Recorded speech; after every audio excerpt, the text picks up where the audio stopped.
अर्चना कौशिक ने लिखा है कि एक रिसर्च के अनुसार यदि हम अपने दुख को पुनः जीते हैं, उसका एनालिसिस करते हैं, तो हम उससे बाहर आ जाते हैं, किंतु सुख के एनालिसिस हमारा सुख कम हो जाता है। ऐसा क्यों होता है? देखिए अर्चना जी, रिसर्चेज बहुत कुछ बताती हैं, कभी सही कभी कम सही, चलता रहता है। दुख को पुनः जीना क्या है? जीवन में कुछ भी पुनः जिया नहीं जा सकता।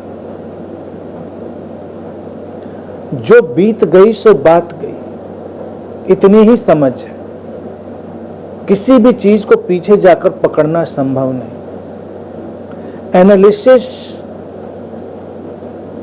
विश्लेषण, इसका इतना ही हम अनुवाद कर सकते हैं कि तटस्थ होकर हम देखें और समझें, एक डिटैच्ड ऑब्जर्वर की तरह जिएं और देखें। ये मतलब हो सकता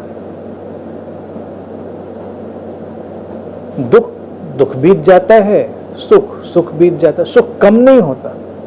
सुख की एनालिसिस करेंगे तो सुख कम नहीं होता। अगर सचमुच में सुख है तो कहां से कम हो जाना है? जो है सो है। दुख इसलिए अक्सर कम हो जाता है, देखिए कम ही हो रहा है ना।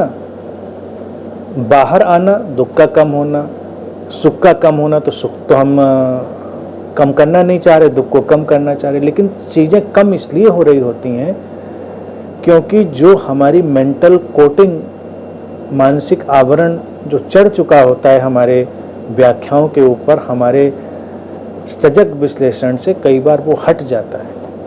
अब दुख के ऊपर से हटा, जिसको हमने दुख माना था, बहुत बड़ा दुख माना था, हमने समझने की कोशिश की, सचेतन अवलोकन किया, कम हो गया क्योंकि वो उतनी भयावह स्थिति नहीं थी।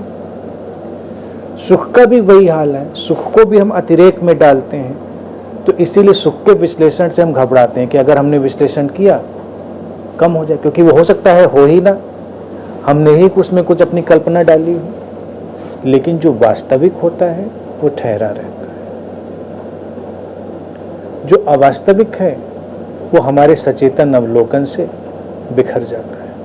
तो रिसर्च क्या कहती क्या नहीं कहती ये तो अपनी जगह है बातें। बस सीधी सी एक बात है कि हम जीवन में जिन परिस्थितियों का सचेतन तटस्थ अवलोकन करते हैं, उनमें जो सार है, एसेंशियल है, वो बच जाता है। जो असार है, नॉन एसेंशियल है, वो हट जाता है। अब वो चाहे सुख हो चाहे दुख हो, जो भी एसेंशियल होगा वो बच जाएगा, नॉन एसेंशियल खत्म हो जाएगा।